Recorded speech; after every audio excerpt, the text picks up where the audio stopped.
வணக்கம். தமிழ்ல ஒரு பழமொழி சொல்லுவாங்க. "ஒரு வார்த்தை வெல்லும், ஒரு வார்த்தை கொல்லும்" அப்படின்னு.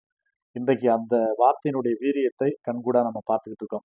காரணம், நம்ம நாட்டுடைய தலைமை நீதிபதி சூரியகாந்த் அவர்கள் சமீபத்தில ஒரு வழக்குல அவர் சொன்ன அந்த வார்த்தை, அதாவது இன்றைக்கு இருக்கக்கூடிய இளைஞர்கள், சமூக ஆர்வலர்கள்லாம் கரப்பான் பூச்சி மாதிரி எந்த விதமான நோக்கமும் இல்லாம போராட்டம், ஆர்ப்பாட்டம் அப்படின்னு ஒரு மலிவான ஒரு வார்த்தையை பயன்படுத்தியதன் விளைவு, இன்றைக்கு இருக்கக்கூடிய இளைஞர்கள், படித்த இளைஞர்கள் தான் அந்த ஒரு வார்த்தையை வைத்து வெகுண்டெழுந்து இன்றைக்கு கரப்பான்பூச்சி ஜனதா பார்ட்டி அப்படிங்கிற ஒரு மக்கள் இயக்கமாக முன்னெடுத்து இன்றைக்கு ஒன்றிய அரசனுடைய ஆட்சியாளர்கள் திணறக்கூடிய அளவுக்கு நாடே உற்று நோக்கக்கூடிய அளவிற்கு ஒரு போராட்டத்தை முன்னெடுத்திருக்கின்றாங்க தலைநகர்ல.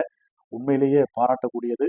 அந்த போராட்டத்தை வரவேற்கின்றேன். ஏன்னா சமீபத்தில் நீட் தேர்வுடைய அந்த வினா தாள் வெளியான விவகாரம், அதன் பிறகு சிபிஎஸ்இ பாடத்திட்டங்களுடைய தேர்வுகளில் ஏற்பட்ட குளறுபடிகள் இதையெல்லாம் வைத்து தான் அவங்க அந்த போராட்டத்தை முன்னெடுத்திருக்காங்க.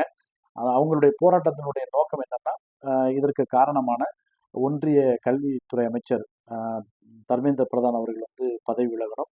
அதே மாதிரி இந்த பிரச்சனையினால பலியான மாணவர்களுடைய குடும்பத்துக்கு வந்து போதிய நிவாரணம் கொடுக்கணும்.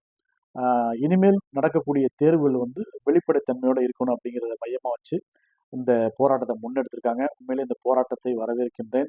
ஆஹ் ஆஹ் நம்ம தமிழ்நாட்டிலிருந்து விடுதலை சிறுத்தைகள் கட்சியினுடைய தலைவர், நாடாளுமன்ற உறுப்பினர் தொல் திருமாவளவன் அவர்களும், அந்த இயக்கத்தினுடைய பொதுச் செயலாளர் அண்ணன் துரை ரவிக்குமார் அவர்களும் நேரடியாக அந்த மாணவர்களை சென்று அவங்களுக்கு வந்து நாங்கள் பக்கபலமாக இருக்கோம், உறுதுணையாக இருக்கோம், தொடர்ந்து போராடுங்க அப்படிங்கிற மாதிரி ஒரு ஆக்கமும் ஊக்கமும் கொடுத்துருக்காங்க. அதே மாதிரி நடிகர் பிரகாஷ்ராஜ் அவர்களும் நேரடியாக களத்திற்கு சென்று அந்த மாணவர்களை சந்தித்து ஊக்கம் கொடுத்துருக்காங்க. உண்மையிலே ரொம்ப மகிழ்ச்சியாக இருந்தது.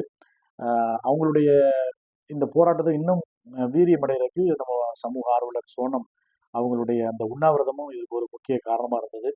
ஆக மாணவர்களுடைய நலன் சார்ந்து இது மாதிரி போராட்டங்களை வந்து முன்னெடுக்கிறத வந்து வரவேற்கணும்.